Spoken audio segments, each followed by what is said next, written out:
Welcome back to another episode of the Dose Adjustment Podcast, and we are on part 2 of Q&A. We want to know what your actual day-to-day responsibilities were when you were deployed. So if you could only carry 3 things out of your medic bag, right, when you're out deploying, what are your 3 most valuable things? Simplify and get real value out of supplementation. The information provided in this podcast is for educational and informational purposes only, and it does not establish a physician-patient or pharmacist-patient relationship. The opinions expressed by the hosts and guests are their own and do not constitute medical advice. This content is not intended to diagnose, treat, cure, or prevent any medical condition. Always consult with a licensed healthcare provider in your area before making any changes to your personal healthcare regimen or acting on any medical information shared in this podcast.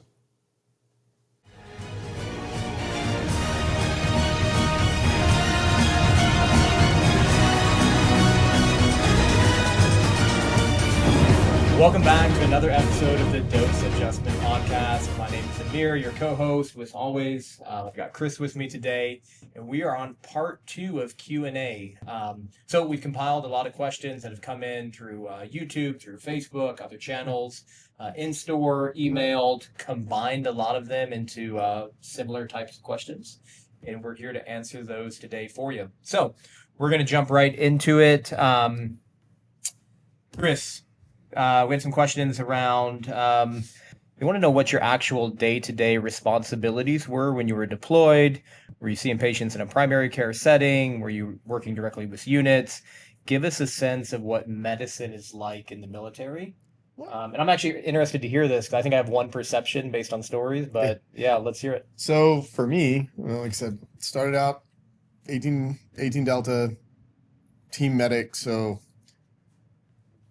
it's very austere. Like Afghanistan medicine's pretty austere, but then you go into it, you have like everything from me with a aid bag or even something smaller like a butt pack with like trauma stuff in it, treating during a gunfight, or all the way up to like what you would consider a level 1 trauma center available to you. And that's in Afghanistan, right? Afghanistan got very built out. So there was all of that. And you could do all of that in a period of hours.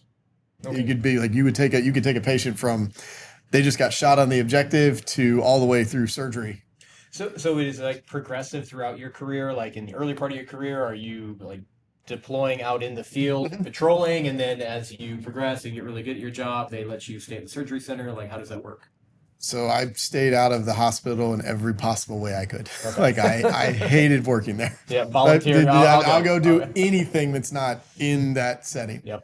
Because it's, military medicine is pretty cool. Like they're very much on the leading edge of a lot of different things. Then there's some things that they're just not on the leading edge of. But for a lot of what you would consider like sports medicine, orthopedics, trauma type stuff, like they're at the leading edge. The special operations medicine is absolutely at the tip of that. There are most 18 Deltas, most Special Forces medics, SEAL medics, Ranger medics, PJs. I would absolutely let those medics work on me before most PAs and doctors I know, yep. Without a doubt. If something was wrong, like there's that. Now, day to day.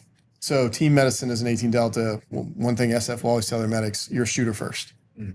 So you're there as an adjunct to the team and you're a medic, but then you have all these other responsibilities. So if somebody does get hurt, yes, you're cross-training your teammates so that they can take care of you if you get hurt. So like a lot of the classes like that we teach at guerrilla training, guerrilla medical is that. Like we're taking that mindset. It's like, hey, if the medic's hurt, what do you do? You got to treat him. What do you do? So I want those guys to be trained up on that. So operationally, did Afghanistan, worked, just different stuff. And then that was interesting. So then following on to that, I'd gone to PA school. Again, did not want to do office medicine, primary care setting. I avoided that at all costs. I ended up back on active duty with special operations. There was a piece of that. There was a huge training component to that. There was even an operational component to that because of where I was working. I got to go do some really cool things. And there was no standard day to day, and there never has been. This is not how I want to do it. So if, for a lot of us that had our kids, your kids do, right? That are coming up and they're deciding what they want to do for a career.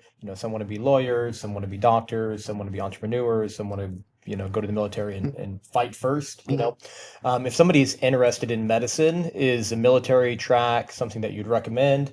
How do they go about it? Do they need to have medical training prior to going in? How do they make sure they come in and get put in the lane they want to be put in versus, going somewhere else? So what I'll tell anybody, like going in, like absolutely, I think that I have opened more doors in my life from being a special forces guy than doing anything else. Like you get into this club, this fraternity, this whatever it is, and it opens doors for you. It's an instant vetting process, right? Because everybody you come in contact, it's such a small community.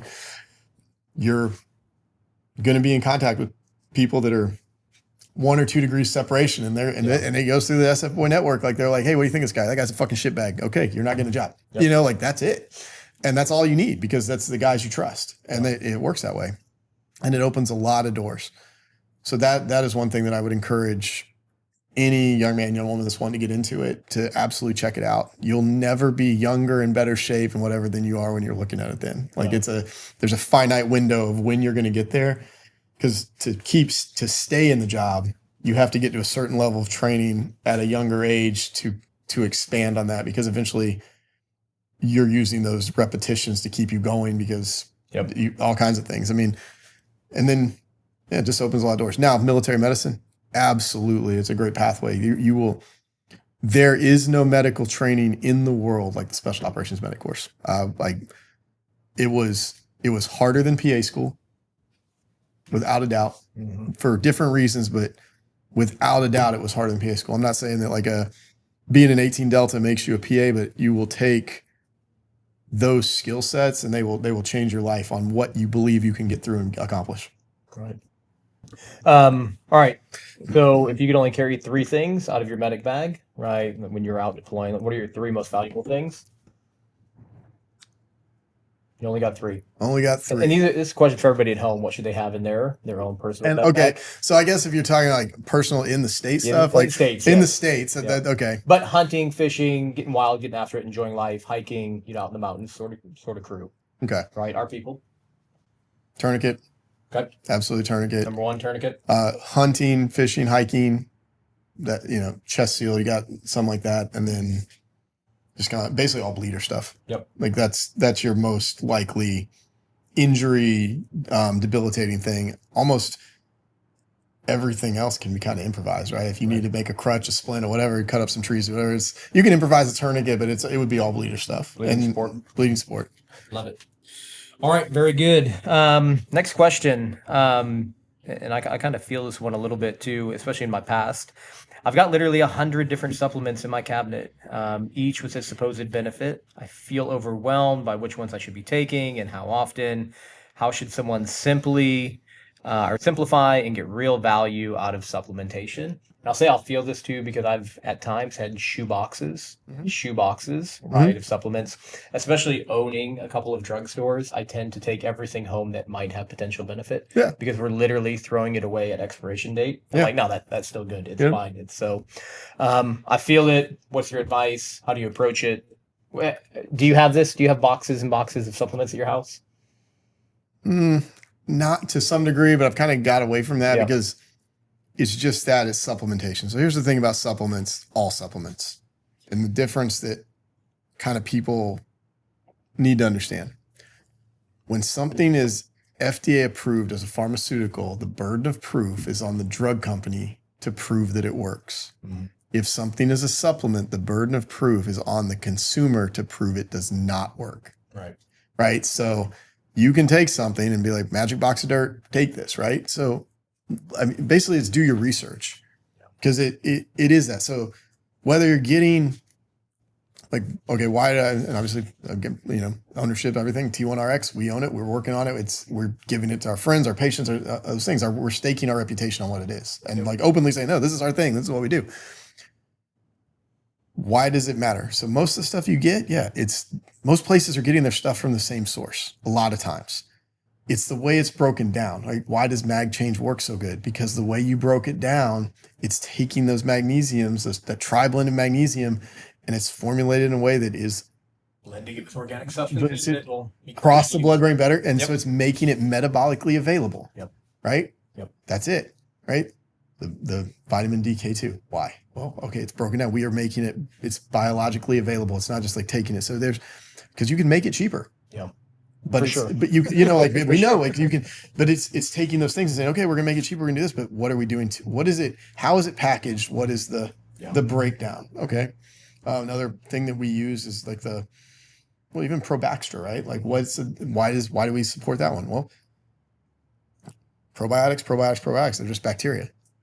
How are they getting to your intestine? They have to be encapsulated in a way that'll make it through the stomach acid, make it through the small intestine, and actually get to where because most people don't want to use a probiotic suppository. Yep. You know, like Yep. that's what Unless it you're is. from Europe. Yep, unless you're from Europe. Yep. If you're from France, probably gonna come in and ask for one. Yeah, I think the other thing too, and if you have access and availability to lab testing and biomarkers through your PCP, take your box of supplements in. They'll look at your lab values and they can probably throw about half of them away. Some vitamins are good past expiration date, fish oil, and that type of stuff. I don't really mess with, because it becomes rancid. I would say go ahead and throw that away. But by and large, when you have lab testing and your doctor has a really good full picture of how you're doing, or your pharmacist, if you have a good relationship with them, they can probably eliminate a lot of those excess supplements that you bought over time, and just get rid of them. I know I have some that I take just that I take red beetroot, right, from time to time. I think it does anything for me. It doesn't even turn my pee a cool color. But I just take it because I have it, until I get rid of it. But by and large, I threw a lot of that crap out. I only take the supplements that support my goals physically, mentally, and if it's not working for me, we get rid of it out of the stack. And it's that thing, right? Is that I'm always big on the bell curve of human performance. You're going to fall under it somewhere. When you're to the point, like we have some patients that are at that 95th percentile that are trying to get to that 99th percentile. Yeah. For these guys, supplementation is key because they have done the work. They are at that razor's edge of like, all right, we're tweaking this. All right, you're going to change, even to the point where we're changing the time of day they take certain things. Yep. Okay, that's really dialing it in. Now, you can get to that 95th percentile. Tighten up your diet first. Yeah. Absolutely tighten up your diet first. Then go down like, okay, start with the multivitamins. Okay, what are you missing? Am I missing sleep? That's the thing I need. Why am I missing sleep? Are you a woman? It's because of progesterone? Do you need magnesium? Why is it? And then you need the answer to why, so you know what you're taking and for what reason. Those are the things. Like I'm not, for me, I wasn't processing magnesium the right way or getting it, so that it helped me. Like those, the whole sleep, the spray. Yep. Why does it Sleep slime? Sleep slime. Well, yeah, I think that's just what we need to It's change. not the name of it, but but we that's what just call it everybody sleep calls slime. it. So we're probably going to change the name to that. But but melatonin again. People are like I took my melatonin and it didn't work. Well, when did you take your melatonin? Did you take it at the right time? Because you need to take it when the sun's setting. It works with your circadian rhythm. Yep. It is the matchstick that starts the fire that would be the fire in sleep, and it's getting there. So that's where it matters. So yeah, I guess going back to the supplement thing, see where you're deficient. Yep. Use symptoms, not just I need to take everything, because you don't. Yeah, there's a million infomercials out there that all promise something when it comes to supplements. So, all right, I think we nailed that one. All right, this one's like a little controversial here, so we'll talk about it a bit. A lot of news and chatter about people taking ivermectin for parasite cleanses and even COVID and cancer prevention. Yeah. So let's not get our license taken away here on this, but we can say what other people are saying about it, I think, and what we know about parasites. Okay. This is, again, anecdotal. Yeah. It's me. I'll use myself as an example. I have been to a lot of shitty places all over the world. Mm-hmm. Had never done a parasite cleanse. That was a significant emotional event when I did it because there was some shit in there, literally. So take that for what it is. Yep. But I felt better when I did it. Yep. Right. It's a hard sell for me to say in the United States, we don't have a parasite problem. Like, how is that possible? Yeah. People are fucking dirty. Yeah. And I try to do some research before the show. And again, it's hard to find good concrete evidence, but somewhere between maybe 30 and 40, 50% of people have some level of parasitic infection. Well, we just look at school starts and how many kids come in for pinworm infection. Yeah. That ain't the only thing, that's not it. It just, their butt itches. So it's symptomatic. 100%. So just, take that for what it is. So what I think we're trying to say is ivermectin can be a really good thing for a parasite cleanse done through a provider. Please do not take the veterinary form. We've got a trading post gas station run by doesn't matter. But but regardless, some patients are telling me they're going down there and getting it, and they're just ripping the packet open and dumping, X amount into their coffee in the morning. Yeah. And I'm like, well, how much are you taking? Like, I have no idea. And so, real legit medicine can have side effects. It can make you nauseous, dizzy, a whole host of other things to do. Lowest possible dose for the 100%. desired end state. I mean, there's even like high doses of ivermectin causing blindness. Yeah. So, I mean, that is ungood. You're not taking, if it is something you're taking, talk to your provider. If it's something you want to do a risk benefit analysis, let them break down, say, hey, there are no studies that are showing this concretely. Yep. Everything about this is anecdotal. Yeah. Is it, so you're going to go over that, do no further harm, like make a informed decision about what you're doing. And that's kind of where I'll leave it. Yeah, 100%. And then, when it comes to cancer and COVID, what people will say, right, or what doctors are believing why it may be beneficial. And we've heard stories, right, where people have had incredible results in tumor reduction and even in stage 4 diseases, like stuff that'll almost make you cry, when you hear the story, but we don't have the concrete proof of why it works or how it works or which cancers are sensitive to it. So much more to come on that, I think, in the future. But basically, it's a disruption, I believe, in the signaling, especially for viruses and COVID and whatnot. It's a disruption in the signaling and the way that the proteins, the viruses move proteins through cells. It disrupts that, right? So that's the theory of why it may work against COVID. And then when it comes to cancer, it inhibits DNA replication, specifically potentially in certain type of cancers, and they saw benefit in the lab. Yeah. Right. So I think that's the only thing they really have is like, hey, in the lab, in animal studies, in certain types of cancer, this is found to be very beneficial. It may actually be very beneficial. We just really don't know. It's a super great area. Talk to your primary care provider. And here's the other thing with it, much like ketamine and other things, it's so old, there's no money to research it. There is no money. No one's ever going to research it. If you can buy it at the trading post gas station, nobody gives a shit about researching it because there's no money in it. Yeah, 100%. And this is probably where HHS should come along and actually put some of their funding dollars. Absolutely. And that's as opposed to gender transformation. Yeah. This is a very much make America healthy again issue of like, hey, let's actually look into this. If there's something we have in this, because the science is old and it becomes unfundable because patents run out and those kind of things, that's absolutely where that stands. Yep. Next question was really around thinning hair. I'm 50 years old. I feel like my hair is thinning. What options are available for patients that actually works? So I talked a little bit about what I'm doing. I think it's actually been really beneficial. In my family, myself, my brothers, my dad, all have the same genetic predisposition to losing our hair, right? And so I'm the oldest of my 4 brothers. I won't say I have the most hair still, but I'm in second place for sure. My dad has an amazing shiny head top for as long as I've known him, so he was probably, I guess, 22 when I came of consciousness, in the world, 23. So what do we know? What do we actually know is like minoxidil works. Topical minoxidil is actually proven FDA approved, regrows hair. From there, you can combine it with things like finasteride or dutasteride. I'm using a copper peptide, which is like a new emerging therapy, in combination with an oral pill and a little bit of biotin, just making sure I have all the raw ingredients to do it. But what do we know works? Minoxidil works. I think you can purchase maybe like 2% over the counter, but you'll see dermatologists using it at like the 7% mark. Yep.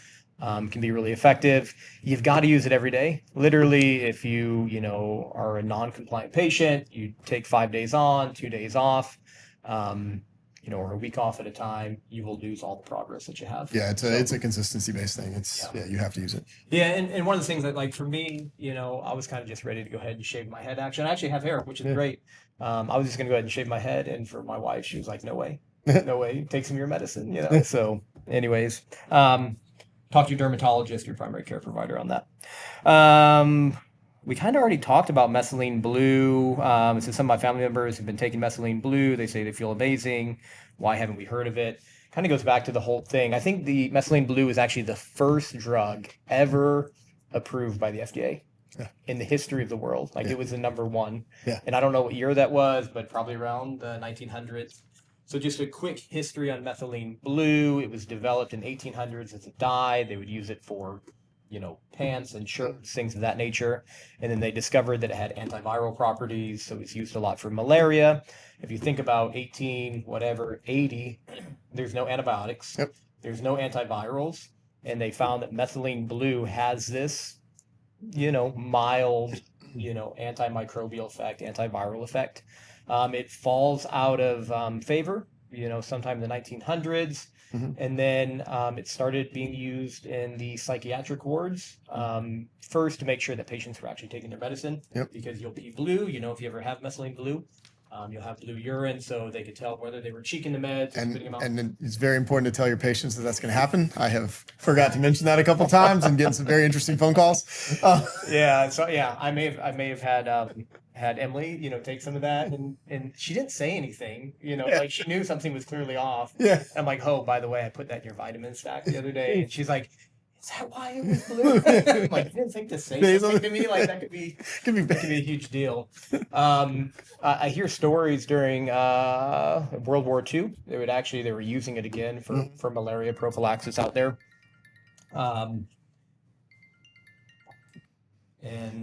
So anyways, it's got an antimicrobial effect. But what they found in the psych patients was they actually did better cognitively. Yeah. Right. And so why people take it today, I see it a little bit for COVID and whatnot and the antiviral effects, but mainly is improved cognition. Right. So you think better, you think more clearly. It supports the mitochondria, which we have in literally every cell in our body besides red blood cells, I think might be the only one that don't have mitochondria. And they just help your energy centers to function better. Right. There's a lot of news out there about NAD plus right now. Kind of a similar function, only it's super portable and you can take it in a pill. For 85% of the people, they feel great on it. For 15% of the people, they're like, I don't feel any difference, and they cease therapy. So if it's something you're interested in, talk to your primary care provider. What I would avoid is taking online, like from Amazon or Google or any online place selling it. Or the pet store, right? So that's not necessarily the pharmaceutical grade. That can be the dye grade. It has no certificate of analysis. We don't know if it's actually methylene blue or crystal meth. And so please get it. They'd probably sell out if it's crystal meth. They probably would, yeah. But get it from a reputable place. I have no idea how they're selling this online. There are some serious drug interactions that have to be considered, especially if you're taking SSRIs like fluoxetine, Paxil, venlafaxine, etc. Talk to your provider first. Methylene blue, winner. I think we've covered that before. So, all right, we're getting towards the end here. Alcohol. So can you share some strategies for dramatically reducing alcohol intake? I wouldn't call myself an alcoholic, but I enjoy a drink on most days of the week, and it becomes harder to wake up early, eat right, and work out. So probably not an uncommon question that you get in your population. So going hard all day and enjoying some cocktails. There is no medical reason to drink alcohol. No matter what. You know, like they tried to do that, like 2 beers, you know, this, that, like it just, you know, all the different things and like the glass of red wine and tannins and this stuff, that's all bullshit. Yeah. Like that's not real. If you know, for a male, it's 2 drinks a week. Okay. It's not even, it's like 2 drinks a week is like the recommended. Women, it's 1. Yep. You know, like anything more than that isn't good. It's, so how do you stop? That's a loaded question, but here's... And if I understand the basis of the question, like this guy doesn't necessarily, a guy or gal, whoever it was, didn't necessarily stop completely, but they wanted dramatic reduction. So I think really getting a good handle on alcohol use. So the issues with stopping alcohol cold turkey, if you have a substance abuse disorder, delirium tremens is a phenomenon where your body goes into withdrawal from alcohol. It can be fatal. It is not something to be taken lightly. Now, if you're cutting back, if you're a nightly drinker, but you're not drinking to intoxication, you're having a nightcap or whatever. If you go 5 days with no alcohol, any alcohol that you're craving is psychological. Your physiological cravings are gone.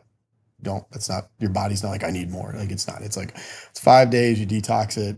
It's, you get it out of your system, and then it's in your head essentially. So then if you're managing it, if you've got to that point where it's out of your system, then you just need to find one of the ways is to find another activity. Like, I need a drink. Well, I'm not going to take a drink. What do I need to go do? Like I need to go do something else. Like, and you kind of pivot to whatever that may be. Whether it's meditation, whether it's going for a walk, whether it's like finding another stress relief. It's like, all right, well, that 20 minutes when I'm just sitting having a beer, I'm going to go to the gym, or I'm going to work out or do, like, I don't know, Tai Chi, whatever. I don't care, but you basically, you were using it as a stress response. Yeah. So it's ultimately, if you're just using it at that point and at that low level, really it's just the ritual of what you're doing. Yeah. That is triggering a stress reduction. Yep. You need to change the ritual. Yeah.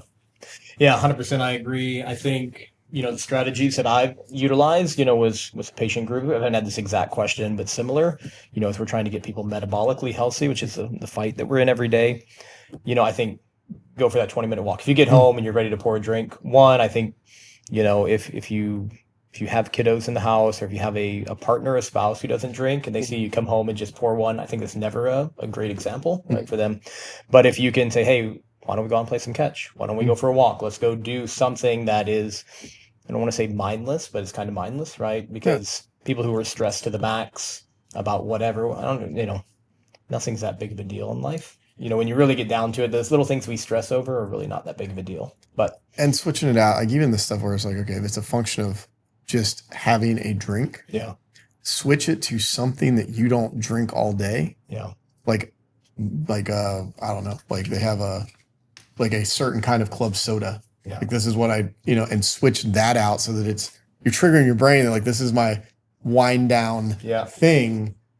Yeah. And you're probably going to think this is a little foo-foo here, but so I take the magnesium powder, right? The mag change, right? And I'll dump that in a mason jar, in the evenings, and I'll put some inositol, which is like a prebiotic. I'll put that powder in there, and then I'll shake it up, put some water and ice, and we'll literally have like an evening cocktail, which is good for ourselves. But it's that ritual, right? Put the kids to bed. Sometimes I put passion fruit on it. No, not passion fruit. What's the one with the white seeds? Dragon fruit. Yeah, it looks cool, But yeah, just replacing that need. Don't judge me. If you didn't have all the kids you had, I'd say you were gay. I feel like you're judging me a little bit right now. I'm judging you a lot, but I'll try one. But nonetheless, right? It's really just getting my magnesium in. I used to do this years ago with Calm. Yeah. Right. Remember that magnesium Calm product? It was actually a crappy magnesium that created more diarrhea than calmness. But it was the best they had at the time, so we won't judge them either. But anyways, just having kind of like an evening healthy cocktail. It is, and again, it goes back to that ritual, because you're like, what do people call it a nightcap? Why? Well, it's going to help me go to sleep. Yeah. Well, sort of. It is not really. Not really. Alcohol is not good for your sleep in any way, shape, or form. And when you pass out, that's not sleeping. Yep. Like, your brain doesn't go into a sleep cycle when you pass out. You're not getting REM sleep. Your brain's not recovering. All those things. So. Yeah. And then the other thing I would say is, like, hey, like you said, just limit it to 1 day a week. Yeah. Or special events. I think that's kind of where I've landed. For myself personally, and the way that we coach patients. Hey, if you're going to a wedding, if it's your anniversary, if it's this big thing that you're going out with the boys for the first football game of the season, right? And you want to have a drink then. Enjoy it. And really, like I said, limit it to 2. Guys, like, there was the thing, no more than 2 a day or whatever. Well, then you get these guys who are like, well, I'm going to drink all 2 of my drinks. So I'm going to save them for 14 at a time. That way I'm still meeting the numbers, but it's like, The other thing I see too is that people will drink when they're stressed, and they'll drink when they're celebrating. Yep. And right, so no matter if they have a good day or a bad day, you're going to drink. It's the same outcome, right? And it becomes a very negative cycle for them. Oh, I feel that. And there's a huge component of the mindset of why you're doing it, right? Like, all of those things are true. Like, I've been through all of those things, and they break down. I mean, just if you ever get to the point where you're like, I need a drink to deal with something, you already fucked up. Yeah. Like that's where you went wrong. Like you're using it as a negative coping mechanism tool. And that's just the reality of it. Like it seems like it's almost like an escape hatch. it is. You know, I ain't worried about it no more, right? Because you ain't thinking about anything. And that's what it was. I mean, I've been there. Like, when being truly honest with myself, like the day I became an alcoholic was the day I drank to forget something. You know, and that was the first time you do that, you're an alcoholic. Like you have now crossed that line of like, here's what it is for me now. It is not a social engagement thing. It is I'm using this to not feel feelings or process things psychologically or whatever. So that's, but from a medication standpoint, clinicians will use naltrexone, and essentially it will blunt the beneficial effects or the feel-good effects of alcohol, right? And so if you have 2 or 3 drinks and you don't feel anything off of it, literally the idea is maybe you'll stop doing that negative thing for yourself. So anyways, that's available to talk to your primary care provider. It works. I've been on it. Okay. I've taken it because I was an alcoholic, and then I've taken low-dose naltrexone for the other immunomodulation and the other effects. Like, again, one of those things that they'll never study because there's no money in it, but some very interesting anecdotal, like the do no further harm very much for me is a conversation to have with your patient and say, all right, these are the risk-benefit analysis. You are an educated adult. I am educating you. What do you think? It is your body, all those things. Yeah, we haven't got a lot of questions recently around low-dose naltrexone, but there's an amazing website called the LDN Research Trust. If you Google it, somebody who had tremendous benefit from LDN and a lot of money put this money into this research trust. It is untainted by pharmaceutical hands or government hands, and there is a ton of really, really good information. LDN has been something that I've taken over the years, not currently taking it. But it can be an amazing product for calming down the immune system for sure, for gut health, for behavioral issues even. I stopped drinking Monster when I was on LDN. I think I told you. I still, to this day, I don't drink Monster.